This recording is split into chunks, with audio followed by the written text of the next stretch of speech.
Bonjour et bienvenue dans Smart Tech. Aujourd'hui, en ouverture, nous parlerons du très haut débit en France. Alors, quel est l'état des lieux? Où en sont les projets de déploiement de la fibre optique? Le territoire sera-t-il enfin totalement couvert comme le promet le plan France très haut débit qui date de 2013 quand même, faut le rappeler. Alors, je ne manquerai pas de poser la question à Roland Montagne, qui est un expert international des réseaux qui maillent la planète, et on lui demandera si cette année, véritablement, tout le monde en France a accès déjà au haut débit. Et puis ensuite, au cœur de cette émission, eh bien, nous ferons la guerre aux mots de passe. Trop nombreux, trop faibles, qu'attend-on pour les éliminer? Je suis impatiente d'en débattre avec nos invités qui sont déjà en plateau. Yassir Khazar, PDG fondateur de la plateforme Yogosha, Dr Michel Dubois, chercheur et directeur cybersécurité du groupe La Poste, Cyril Patou, manager France chez Ping Identity, et puis Jean-Noël De Galzin nous rejoindra dans quelques minutes, PDG fondateur de Walix et président fondateur d'Exatrust. Avec nous également déjà en plateau, Victoire Sicora nous présentera sa sélection de news. Et puis avant de nous quitter, on donnera l'alerte sur les fuites de données et on ira chercher la lumière du côté d'une technologie d'accès encore confidentielle, le Li-Fi. Mais avant toute chose, je voudrais ouvrir cette émission avec l'événement du jour. Ce sont les assises du très haut débit aujourd'hui. Un temps fort qui fait le point sur les accès Internet en France, mais également en Europe et dans le monde. Et c'est aussi un moment de réflexion qui réunit de nombreux experts sur l'aménagement numérique du territoire, qui est quand même, il faut le rappeler, là d'où ça part. Parce que sans aménagement numérique du territoire, eh bien, on ne peut pas parler de technologie. Alors, je suis très contente d'avoir en ligne Roland Montagne. Bonjour. Vous êtes directeur de l'unité réseau et smart territoire à l'IDAT DigiWorld. Je disais expert international des marchés fibres à l'abonné. Et vous présentez là aujourd'hui aux assises l'état des lieux du très haut débit dans le monde. Je rappelais aussi les promesses gouvernementales qui nous disaient que d'ici 2020, eh bien, nous aurions tous un accès à Internet au minimum de 8 mégabits par seconde. Alors Roland Montagne, est-ce le cas cette année ? Eh bien, d'abord, pour parler de la technologie très haut débit fibre, en effet, c'est parti dans d'autres régions du monde il y a déjà plusieurs années. Et les champions aujourd'hui du déploiement fibre se trouvent plutôt en Chine, je dirais, avec près de 400 millions d'abonnés, fibre à l'abonné en Chine. Si on regarde où en est la couverture, ce qui est un indicateur aussi important, dans les pays d'Asie du Nord, on est à des taux de couverture de près de 90% des foyers qui ont la fibre aujourd'hui. Dans l'Europe du Sud aussi, un pays comme l'Espagne ou le Portugal présente des taux de couverture de près de 90%. Et quand on regarde la France, on en est aujourd'hui à 60%, ce qui est une progression sur l'année passée qui est assez spectaculaire. En effet, sur l'année 2019 en France, près de 4,8 millions de foyers ont été raccordés à la fibre. Alors ensuite, il y a le succès commercial. Ce qui est un indicateur intéressant, c'est le nombre de foyers qui sont effectivement abonnés à la fibre. Et en France, ce chiffre est de 26%.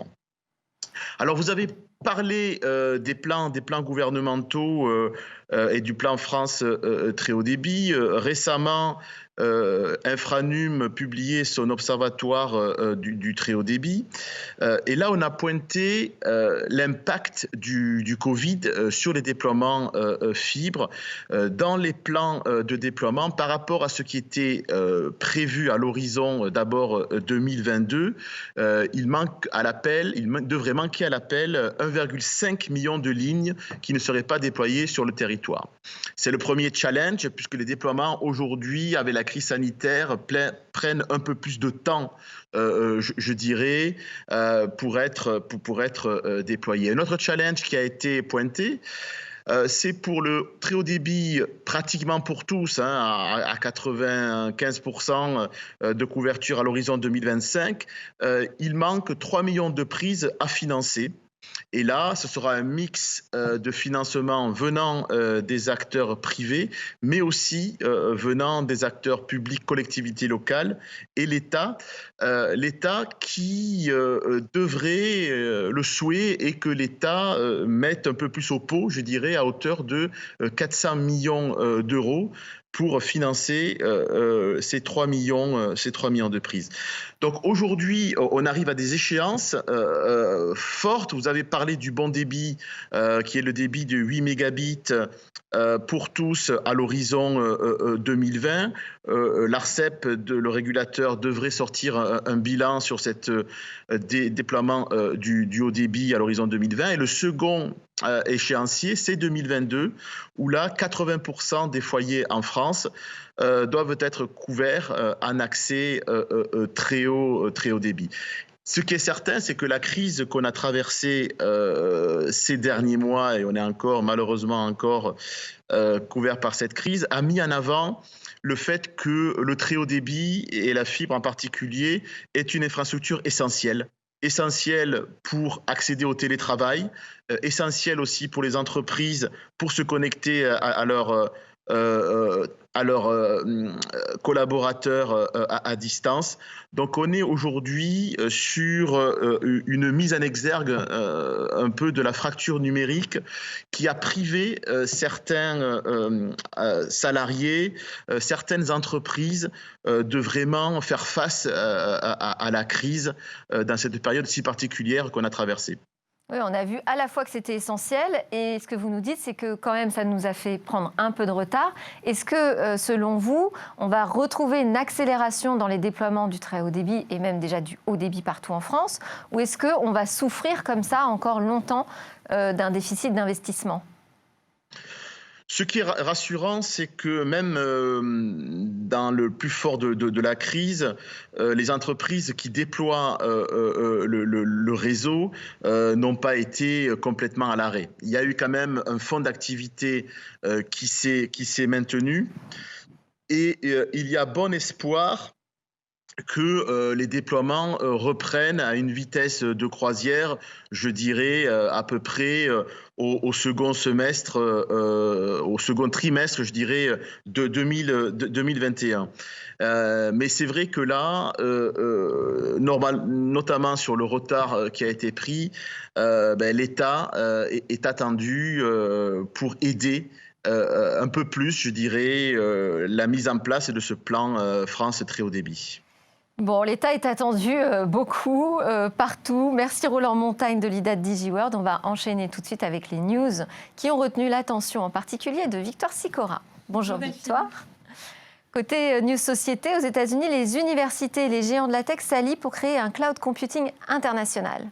Amazon, Google ou encore IBM ont répondu favorablement à la volonté de plusieurs universités américaines comme Stanford de créer un cloud national. Ah, national, pardon. Oui, pas de souci. Américain. L'objectif, donner aux chercheurs, aux universitaires et aux scientifiques l'accès aux toutes nouvelles technologies.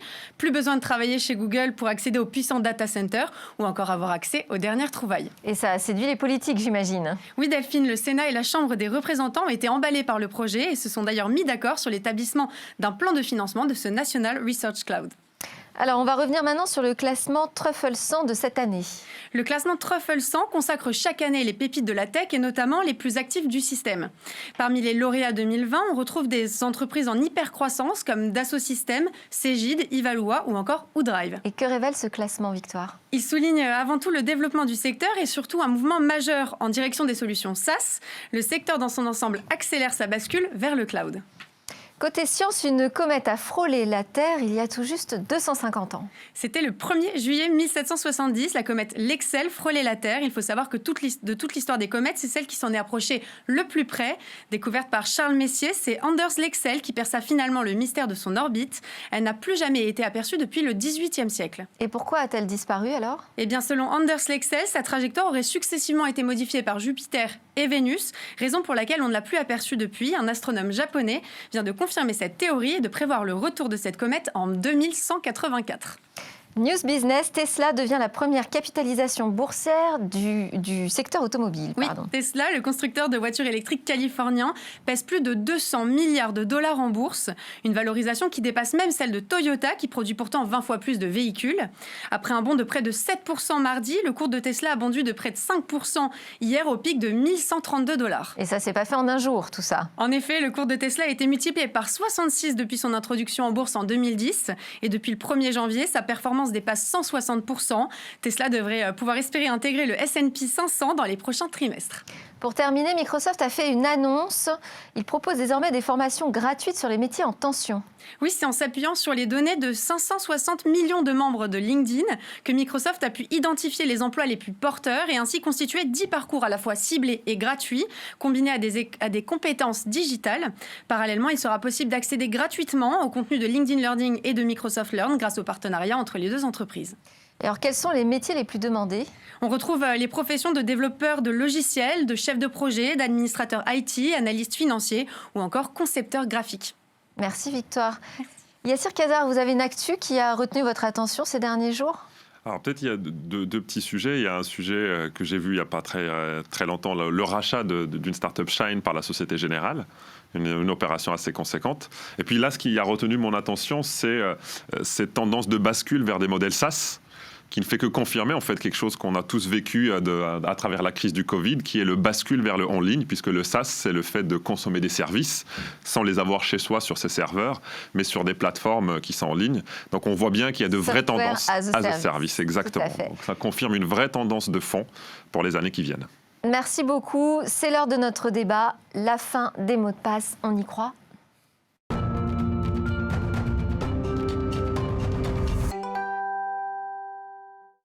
Jean-Noël de Galzin nous a rejoint de Walix Exatrust. Alors, on va parler des mots de passe. Alors, pour moi, c'est vraiment synonyme de problème, vous l'aurez compris, problème de gestion, problème de sécurité, problème de temps perdu à les changer sans arrêt. Alors, si on pouvait y mettre un terme, a priori, je ne pleurerais pas leur disparition, à moins que le remède soit pire que la maladie.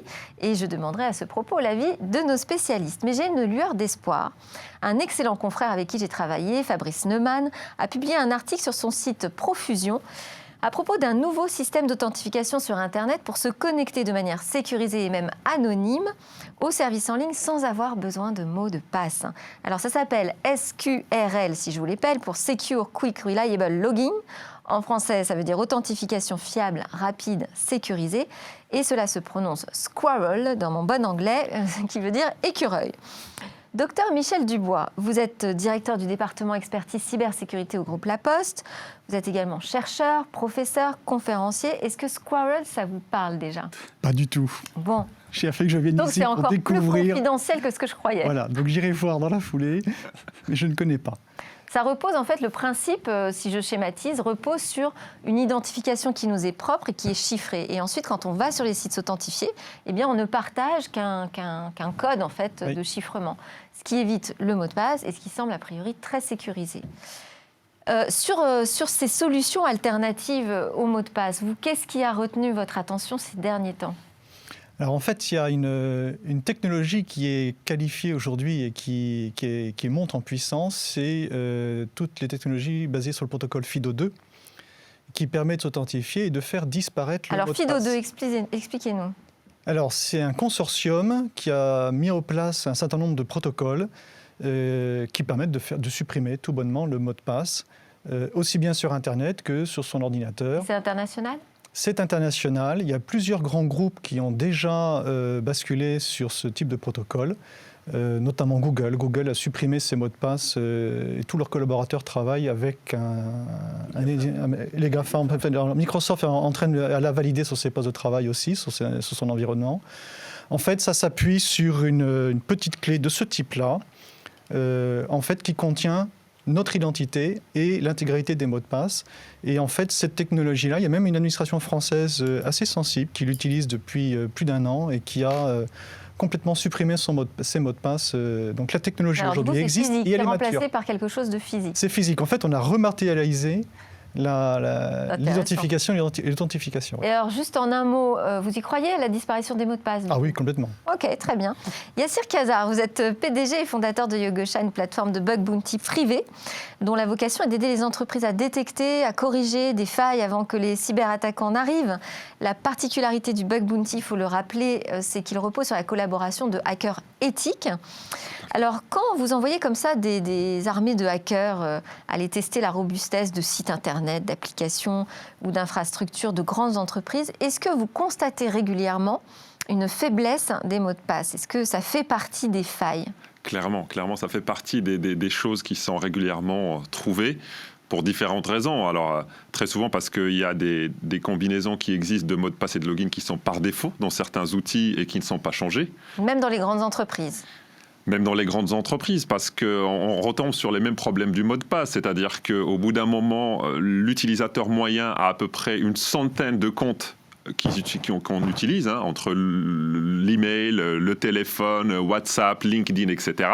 Et le cerveau humain n'est pas fait pour retenir ce type de combinaison. Donc soit vous avez un seul mot de passe que vous retenez pour tout, et là on revient sur des problèmes d'ergonomie qui sont comment vous liez l'utilisabilité à la sécurité, soit vous basculez sur des solutions comme celles qui sont pensées par FIDO ou d'autres alternatives qui existent pour justement avoir d'autres manières de faire. Et donc effectivement on retombe sur des travers où soit on a des mots de passe qui sont par défaut, soit on a des mots de passe qui existent dans des annuaires de mots de passe maintenant qui sont statistiquement les plus utilisés, le mot de passe 1, 2, 3, 4 ou le password ou autre, soit des fois dans des scénarios beaucoup plus poussés, le cerveau humain pour justement trouver des mécaniques pour retenir du sens sur un mot de passe, hein, ce que fait l'utilisateur lambda, c'est qu'il va peut-être mettre le mot de son copain, de sa copine, de son chien, voilà. Et ça, quelqu'un qui... Et là, on fait du social engineering. Exactement, quelqu'un qui regarderait de très près vos goûts, par exemple sur Facebook, votre groupe préféré, etc. Il pourrait peut-être tomber sur la combinaison en testant un certain nombre de choses. Donc, c'est ce qu'on voit dans les films. Alors, ça va un peu moins vite que dans les films. Cyril Patou, vous êtes manager France chez Ping Identity, dont la spécialité est justement de proposer des accès sécurisés aux entreprises, aux particuliers. Alors, vous, ces accès que vous mettez en place, est-ce qu'ils reposent sur des mots de passe ?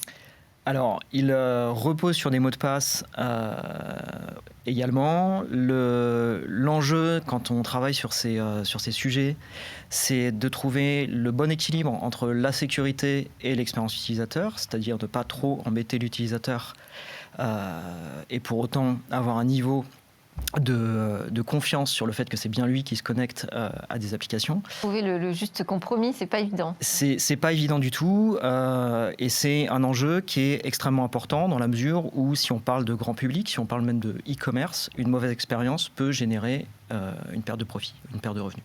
Par conséquent, il y a énormément effectivement d'initiatives autour de ça.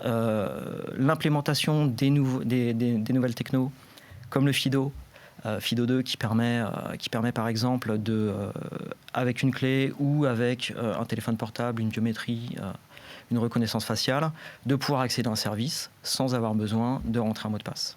Jean-Noël Degazin, vous êtes PDG fondateur de Walix, président et fondateur également d'Exatrust, qui rassemble les fournisseurs européens de solutions de cybersécurité, dont fait partie Walix en l'occurrence. Alors face aux risques qui augmentent avec, je pense à la pratique... Et Yogosha. Oui, bien sûr. Qui est un de nos nouveaux adhérents. Bon, très bien. Et on est très contents. Donc je disais, oui, bah hein, oui. on a les risques qui augmentent, les pratiques de télétravail, l'arrivée des usines 4.0, enfin bon, toute cette transformation numérique de la société. Est-ce qu'aujourd'hui, vous pensez que le mot de passe est à la hauteur des enjeux de sécurité ? En fait, le mot de passe, c'est le compromis dont on parlait à l'instant. C'est-à-dire que tout le monde rêve effectivement de supprimer les mots de passe. Ça fait des années qu'on dit qu'on va supprimer les mots de passe et ça fait des années qu'on invente des stratégies pour, on va dire, faire en sorte que ça reste le moyen le plus facile d'accéder à ces systèmes. Quand vous utilisez une carte bancaire, vous utilisez un code PIN, c'est un mot de passe. Donc le mot de passe me paraît loin d'être terminé. C'est-à-dire que, vous savez, tous les mois, il y a des conférences pour expliquer qu'on va arrêter les mots de passe. Bon. Et moi, je suis là, j'essaye d'y croire. mais tout à fait. Et vous savez, c'est ça, vous demandez, j'ai demandé à un de mes enfants ce matin, alors, tu vois, papa, il a une émission de télé, c'est le mot de passe, est-ce que tu aimerais bien enlever les mots de passe? Il dit oui, ça serait la liberté. Oui, mais en fait, on ne va pas supprimer les mots de passe. Donc il y a des stratégies, notamment par exemple Airbag, qui permet de dérisquer les mots de passe en fonction des endroits où on va accéder, etc. Moi, je dirais que, rassurez-vous, si je prends, par exemple, ce que fait la société Walix, typiquement, nous, qu'est-ce qu'on fait? On a inventé un système qui se met à l'intérieur de votre organisation, ou l'organisation dans laquelle vous travaillez, au bureau, votre administration, ou je ne sais quoi, et qui va gérer les mots de passe. C'est-à-dire que sur 1000 mots de passe que vous utilisez tous les jours, parce que vous utilisez un mot de passe, mais là où vous vous connectez, il y a un mot de passe qui sert à échanger avec un autre équipement. Et puis quand vous utilisez un équipement connecté, lui-même se connecte à un autre endroit et utilise un mot de passe. Donc on ne se rend pas compte, mais l'ensemble de l'industrie numérique repose sur de l'authentification et des mots de passe. Et on va en utiliser de plus en plus. Donc nous, on dérisque ça, on met un coffre-fort à mots de passe. Alors, j'allais y venir à ces coffres-forts, parce qu'aujourd'hui, il y a des gestionnaires de mots de passe. Oui. Moi-même, j'en utilise 2, parce que je suis totalement parano. Ah oui. Et c'est ça qui m'interrogeait, d'ailleurs, quand je vous ai posé la question des grandes entreprises et de la faiblesse de leurs mots de passe. Ils n'utilisent pas ces gestionnaires de mots de passe, aujourd'hui? Qui peuvent générer automatiquement des mots de passe complexes et solides. Oui. Ça se démocratise de plus en plus. Il y a cette casa. Oui, tout à fait. Alors, ça se démocratise de plus en plus. Mais je rejoins ce qui a été dit, parce que je pense qu'on a tendance à oublier que le mot de passe remonte à la nuit des temps, la pratique du mot de passe. Les premières traces des mots de passe, on va le trouver dans le livre des juges. Ça devait être Shobolet, je crois, en hébreu. Et en fin de compte, plutôt que de croire que le mot de passe va disparaître, il va changer de forme. Donc c'est ça ce qu'on est en train de vivre. Donc en fait c'est le mot de passe est mort, vive le mot de passe. Et toutes les initiatives en fin de compte de biométrie, de clés USB, de modèles standardisés, de cartes à puce pour justement trouver d'autres alternatives reposent sur l'idée fondamentale qu'il faut qu'on trouve une clé secrète dont vous seul avez la connaissance qui vous permettra d'établir une connexion. C'est un mot de passe en fait. C'est juste que la forme change parce qu'on arrive à un stade où le cerveau humain ne peut plus gérer cette diversité-là. Voilà. Donc on est, peut-être pour être un peu plus nuancé, sur effectivement des changements de paradigme, sur comment on mettrait en place des stratégies différentes de mots de passe. Et c'est un sujet qui existe depuis une vingtaine d'années, la disparition du mot de passe. Il y a aussi des industriels qui poussent parce qu'il y a aussi un intérêt économique à de le marketer comme ça.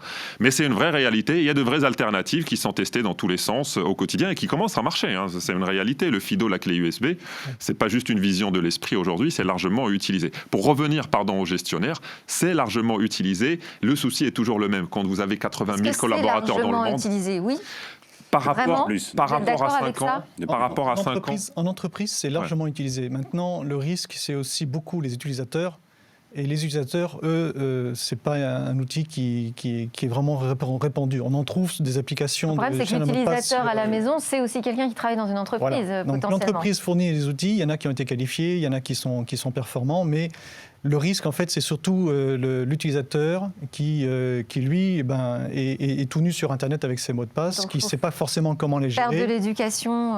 Oui, il y a beaucoup de communication à faire. Et alors, le trousseau de clés, en fait, c'est le principe du trousseau de clés. Oui. Vous avez un mot de passe, il vous donne accès à votre coffre-fort, et le coffre-fort lui gère toutes les autorisations. C'est une sorte de FIDO adapté à chaque utilisateur. FIDO, c'est juste un protocole. Est-ce que ces gestionnaires de mots de passe sont sécurisés? Est-ce que c'est une des solutions que vous proposez, vous, Cyril Patou? Alors, c'est discuté. Mais en tout cas, du point de vue du grand public, c'est, je pense, aujourd'hui, une excellente réponse. C'est-à-dire qu'on peut stocker ces mots de passe dans ces fameux gestionnaires, les sécuriser, c'est-à-dire qu'on va avoir un seul mot de passe à retenir, on peut l'avoir compliqué, on peut mettre en place une authentification supplémentaire qui va demander par exemple de faire un coup de biométrie pour accéder à son coffre-fort de mots de passe. Donc même si on se fait voler son mot de passe, les mots de passe sont pour autant non accessibles. D'ailleurs, en général, le gestionnaire de mots de passe ne connaît pas notre mot de passe fort, celui qui donne accès au coffre-fort, qui est une sécurité. C'est une sécurité. Et l'autre intérêt des coffres-forts de mots de passe, c'est qu'ils s'affranchissent de l'incapacité du cerveau humain à retenir de multiples mots de passe compliqués et vous proposent des mots de passe très durs, très complexes, et vous proposent de les changer régulièrement. Donc vous augmentez le niveau de sécurisation d'accès à vos applications. C'est pas forcément totalement sécurisé, mais c'est une solution qui n'est pas trop compliquée à mettre en œuvre pour les particuliers. Docteur Dubois, est-ce qu'il y a d'autres solutions que ces matérialisations du mot de passe? Est-ce qu'on peut parler de la biométrie, par exemple, qui se déploie? Alors, la biométrie, oui. Moi, je suis assez réservé sur la biométrie parce qu'elle coûte cher à implémenter, elle ne marche pas, je suis complètement d'accord. Et elle présente des risques. Pourquoi elle ne notamment marche pas aujourd'hui sur nos téléphones? Parce qu'elle est falsifiable. Elle est falsifiable. Et il y a des vidéos qui ont été montrées sur Internet quand Apple a sorti son identification par le visage, où ils étaient amusés à enrôler des poupées ou des choses comme ça. Le lecteur d'empreinte, quand même. Et le lecteur d'empreinte aussi, mais c'est falsifiable aussi, tout ça. Ça coûte cher, et puis surtout, il y a un problème sur le respect de la vie privée. Par exemple, l'authentification par l'iris de l'œil. Une femme enceinte, son iris, enfin l'intérieur de l'œil change, le fond de l'œil change. Et donc, c'est une information qu'elle n'a pas forcément envie de donner à son employeur, et pourtant, elle s'authentifie le matin en regardant en s'authentifiant de cette manière-là. Donc, la biométrie, moi, je suis assez. C'est-à-dire qu'on tomberait dans l'ultra-sécurité, mais un cauchemar orwellien. La surveillance, la sécurité et la surveillance. Exactement.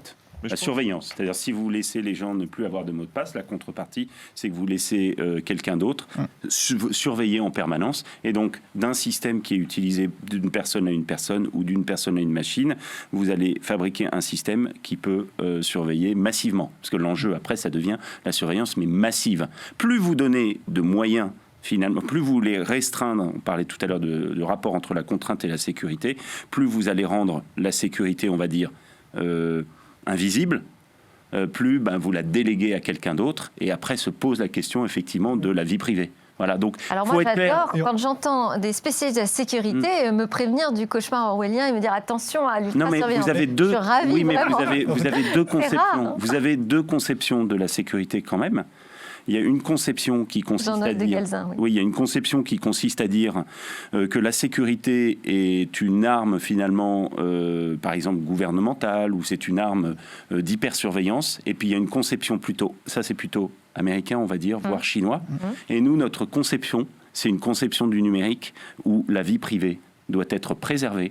Et on veut faire en sorte que chacun reste maître de ses données. Et ça, c'est très important à comprendre. Parce que cette conception-là, moi j'espère, d'ailleurs c'est ce qui nous réunit dans Exatrust notamment, et c'est ce qui fait de nous des entrepreneurs de numérique européens et français, c'est de croire qu'on peut faire les innovations les plus importantes dans le numérique, mais qu'on peut préserver la vie privée de chacun. Et ça, c'est très important. En fait. La confiance. Trust.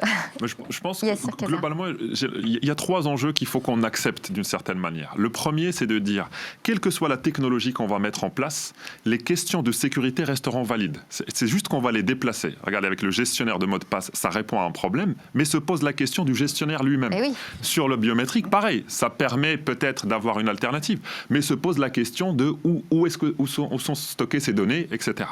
La deuxième, c'est qu'il y aura toujours un souci autour de qu'est-ce qui est fait, la finalité de l'utilisation de ces données. La question qui a été pointée, quand on va avoir lancé ce chantier qui est inévitable d'une certaine manière du stockage de la biométrie, on va vous dire on veut l'empreinte. Ce serait bien d'avoir l'iris, pourquoi pas l'odorat, et puis si on peut la peau. La voix. Ok, la voix. Et tout cet amas de données, on sait qu'in fine, c'est des entreprises à vocation commerciale. Et donc se posent de vraies questions qui nous ramènent à la dernière interrogation, qui est peut-être le sujet clé, qui est celui peut-être qui revient en ce moment de la souveraineté, auquel on va arriver, qui est intimement lié à la confiance. Et je pense qu'il y a là encore une autre manière de voir le problème, qui est de dire on ne le réglera que de manière localisée. C'est en donnant une autonomie numérique localement aux individus qu'on pourrait voir émerger une forme de souveraineté globale. Mais si on attaque le problème inversement, c'est-à-dire on imagine une sorte de souveraineté portée par une entité globale qui le ferait descendre sur les individus, on retombe sur les scénarios qu'on a décrits. Mais ça veut dire qu'il faut des individus responsables et informés, éclairés. Oui. Docteur Dubois, donnez-moi quelques autres alternatives technologique, s'il vous plaît, au mot de passe.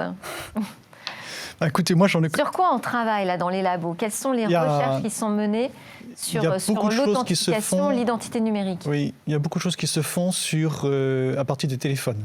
Aujourd'hui, une alternative à l'authentification, parce qu'en fait tout l'enjeu du mot de passe, c'est pouvoir garantir que la personne ou l'entité qui cherche à se connecter à un système soit bien celle qu'elle prétend être. Donc une alternative qui est étudiée aujourd'hui et qui est très prometteuse, c'est le téléphone, puisqu'on a tous un téléphone portable, que le téléphone porte en lui une puce, une carte SIM qui, elle, est sécurisée, donc elle est capable de porter un secret et de le garder confidentiel.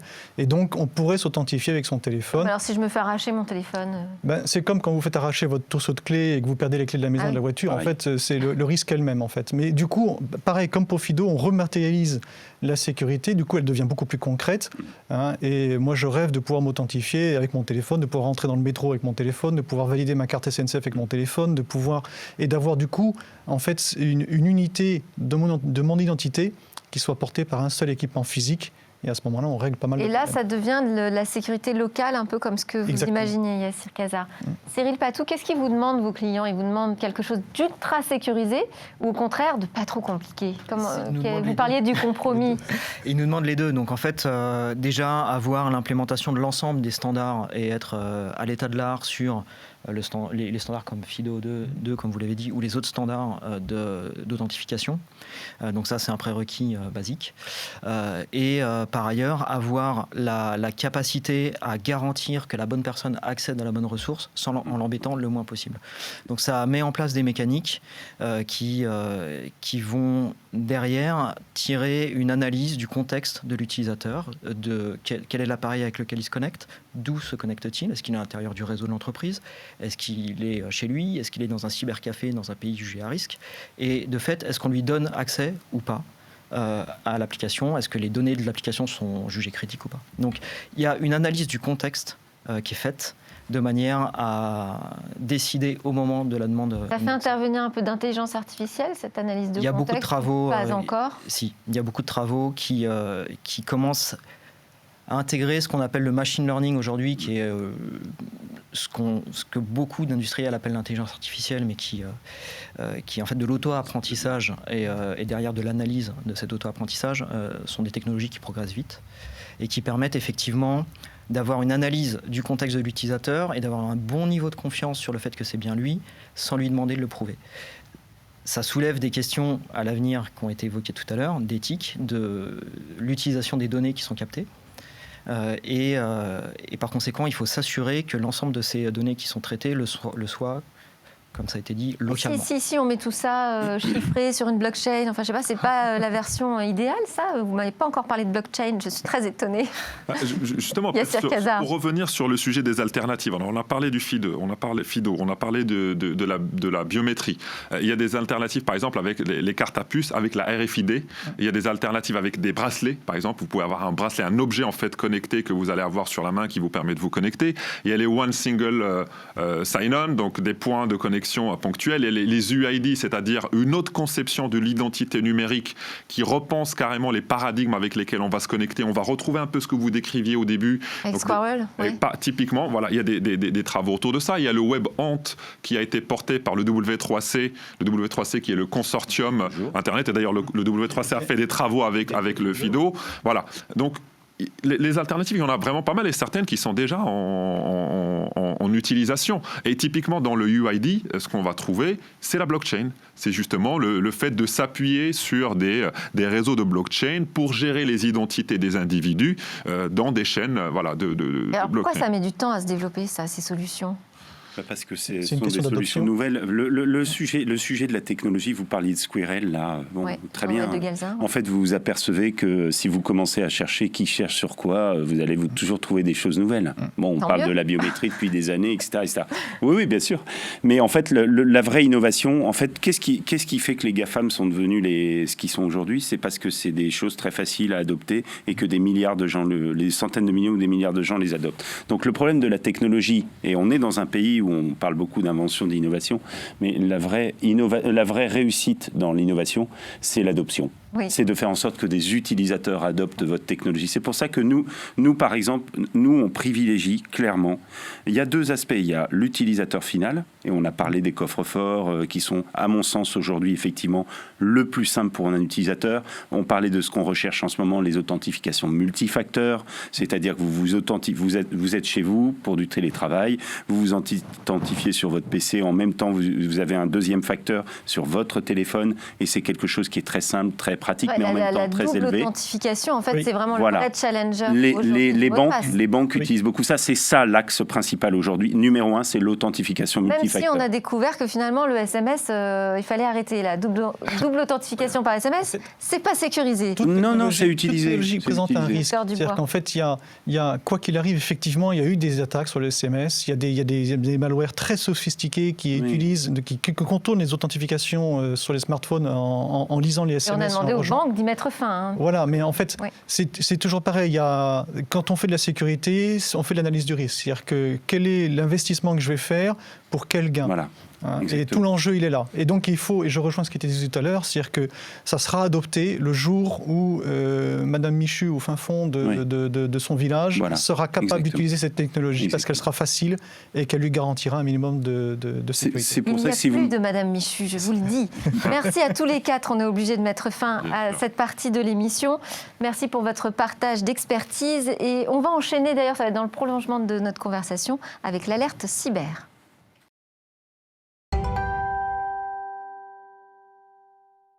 Nous sommes de retour sur le plateau de Smart Tech. Avec moi, Yacine Cazard de Yogosha, Michel Dubois du groupe La Poste, Cyril Patou de Ping Identity, Jean-Noël de Galzin de Walix et Exatrust. Et puis, notre expert cybersécurité supplémentaire qui s'appelle Damien Bancal. Eh bien, lui, il nous attend au bout de la ligne de l'autre côté de l'Atlantique. Bonjour Damien Bancal. Bonjour. Alors, merci d'être connecté depuis Montréal où c'est encore la nuit. Je rappelle que vous êtes directeur du pôle cyberintelligence de l'entreprise canadienne 8Brains. Damien Bancal, j'ai titré votre alerte cyber aujourd'hui « Protégez vos Elasticsearch ». Alors, j'avoue que j'ai découvert ce terme de Elasticsearch grâce à vous, et je ne dois pas être la seule d'ailleurs à être novice sur le sujet. Vous m'avez même confié que certaines entreprises utilisaient ce type d'outils sans forcément être au courant qu'elles le faisaient. Alors, expliquez-nous de quoi on parle là. Alors, pour faire simple, Elasticsearch, c'est quoi? C'est un moteur de recherche qui est capable de stocker des millions d'informations, tout type de contenu qu'on peut interroger en temps réel. Alors, pour prendre un exemple très simple, vous avez devant vous, par exemple, des feuilles comptables qui contiennent des millions de lignes. Et dedans, il y a des identités, des adresses, des téléphones, des mots de passe. Eh bien, vous tapez et en quelques millisecondes, vous avez toutes vos données devant les yeux. Alors le problème, c'est que ce genre d'outil est phénoménal, vraiment très très bien, mais ça demande aussi des stockages. Stockage, eh bien dans l'espace nuagique, le cloud, comme on les appelle. Alors il y en a plein, pour pas les citer. On a le Azure de Microsoft, on a Amazon, on a Adobe, et donc ce genre d'outil, eh bien il a un véritable problème, c'est sa configuration. Et si on configure ça très très mal, je vais être très honnête avec vous, c'est porte ouverte à la fuite de données. 5 minutes avant qu'on se parle, je venais d'être alerté d'une grosse fédération française dédiée à un secteur industriel, eh bien, qui fuite énormément de données. Et le problème, c'est que ça se trouve très facilement. Alors, ce que vous me dites là, c'est qu'il y a des bases de données qui sont dans le cloud, mal protégées par des mots de passe, qui sont ou obsolètes ou inexistants, c'est ça?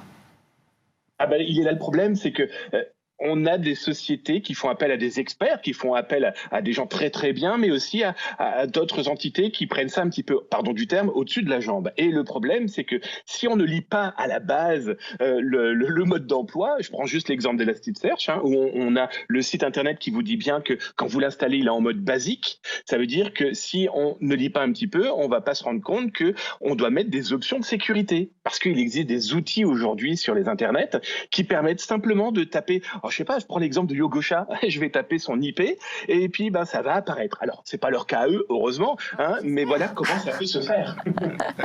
Et alors, quelle est votre recommandation, Damien Bancal, s'il vous plaît? Eh bien déjà, première chose, c'est vraiment de faire appel à des professionnels. Il y en a autour de la table, profitez-en. Mais c'est déjà aussi écouter les conseils. Pourquoi pas utiliser aussi les compétences en interne qui va de lire les modes d'emploi. Et puis surtout, toujours faire auditer par des professionnels, par des gens qui ne sont pas de l'entreprise et qui vont regarder au-dessus de l'épaule et qui vont se dire, tiens, c'est pas vraiment normal que via un site internet que je peux trouver un petit peu n'importe où sur n'importe quel moteur de recherche, quand je tape le nom de l'entreprise ou l'IP de cet outil, eh bien, j'ai l'intégralité des petits secrets de l'entreprise. Merci beaucoup Damien Bancal pour tous ces conseils et votre alerte cyber. Je rappelle que vous travaillez pour 8Brains et on part tout de suite chercher la lumière.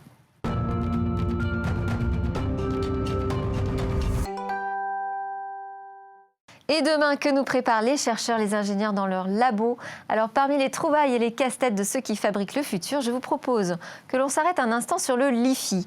C'est une technologie qui remonte à 2011, mais qui reste encore très confidentielle et nous verrons pourquoi. Elle permet de communiquer grâce à la lumière. On peut aussi l'appeler d'ailleurs une sorte de Wi-Fi par la lumière. Et donc, on n'utilise pas, dans ce cas-là, les ondes comme dans le Wi-Fi. Alors, pour en apprendre davantage, j'ai invité Micheline Perruffel, qui est ingénieure de recherche et chef projet chez Orange Labs, à nous rejoindre en visio. Bonjour Micheline Perruffel. Bonjour. Alors, sur quel principe repose le Li-Fi? Expliquez-nous ça. C'est une invention d'un professeur d'université d'Oxford, c'est bien? C'est bien ça? Tout à fait.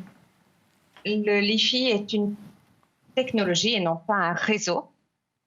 Il utilise les ondes, comme vous l'avez dit, lumineuses et non pas les ondes radio.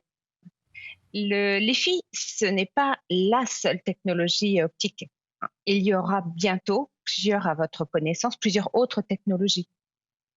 Comme dans la partie radiofréquence, où il y a plusieurs technologies, Zigbee, NFC, Wi-Fi, etc., Bluetooth, le mobile, bien entendu, et le Wi-Fi. Il y aura bientôt plusieurs technologies optiques à votre connaissance, à votre offre et solutions possibles pour communiquer. Deux solutions aujourd'hui sont possibles. Le Li-Fi, qui permet un accès très haut débit à Internet, et une autre technologie beaucoup moins connue qui est l'Optical Camera Communication, qui permet de recevoir... Le Li-Fi déjà n'est pas très très connu, j'aimerais bien qu'on reste sur cette technologie. C'était le sujet de notre sujet et demain. Comment cela fonctionne? Expliquez-nous s'il vous plaît le Li-Fi. Alors le Li-Fi fonctionne à partir de nouvelles lampes à LED. Ces lampes à LED qui remplacent les lampes à incandescence ou halogène ont la particularité de pouvoir s'éteindre, s'allumer à très haute fréquence sans claquer. Et donc, en morse optique, comme un morse optique, elles vont diffuser de la donnée, des informations. Cette modulation de la lumière, c'est comme ça que ça fonctionne le Li-Fi. Les lampes sont connectées à Internet, alors ou bien par un câble Ethernet ou bien par un câble électrique. Et donc, lorsqu'on est sous le cône lumineux, sous la zone que couvre le dispositif d'éclairage lumineux, eh bien, vous allez pouvoir, avec votre ordinateur, vous connecter en très haut débit à Internet. Voilà. C'est un morse. C'est une solution lumineuse, intelligente, qui vous permet, dans les deux sens, on va dire en upload, en download, de pouvoir accéder à Internet. Et alors, à quel type d'usage est-ce que ça se prête? Parce que quel est l'intérêt finalement d'avoir une sorte de Wi-Fi hyper localisé comme ça sous un faisceau lumineux? Votre question est pertinente. Le Li-Fi ne se substitue pas au Wi-Fi.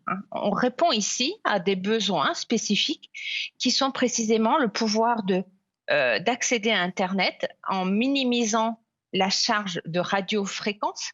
On va être par exemple dans des zones sensibles, des zones nucléaires par exemple. On va être aussi dans des zones où les petits-enfants cohabitent. On va être dans les crèches, les maternités. On va être dans les hôpitaux. Ça, c'est une première réponse aux attentes des utilisateurs, qui est d'avoir des communications moins chargées en ondes radiofréquences. Le deuxième point est d'avoir des communications beaucoup plus sécures, puisque le signal Li-Fi ne traverse pas les murs. C'est un signal lumineux, donc le signal est moins évasif que celui du Wi-Fi. On va pouvoir couvrir des zones précises selon la lampe choisie, soit selon la solution. Et à ce moment-là, la zone couverte par le Li-Fi variera entre 4 mètres carrés, par exemple, et 25 mètres carrés au maximum. Et de quel matériel j'ai besoin pour que ça fonctionne? Vous parlez de lampe. Est-ce qu'il faut acheter une lampe je sais pas, dédiée ou je peux ajouter quelque chose à mon matériel déjà existant? Là aussi, la situation a bien évolué. Si autrefois il fallait des lampes dédiées, hein, c'est encore la possibilité d'avoir des lampes dédiées LiFi, vous pouvez éviter ce qu'on appelle un relamping, c'est-à-dire utiliser aujourd'hui les lampes LED que vous avez chez vous à la maison ou au niveau de votre entreprise et adapter des petits boîtiers. On appelle ça des selling holders ou des adaptateurs. Et ces petits boîtiers ont la particularité d'offrir les mêmes configurations. Répondre aux besoins des utilisateurs. On a eu une grosse interférence. Je ne sais pas si vous êtes en LiFi, mais...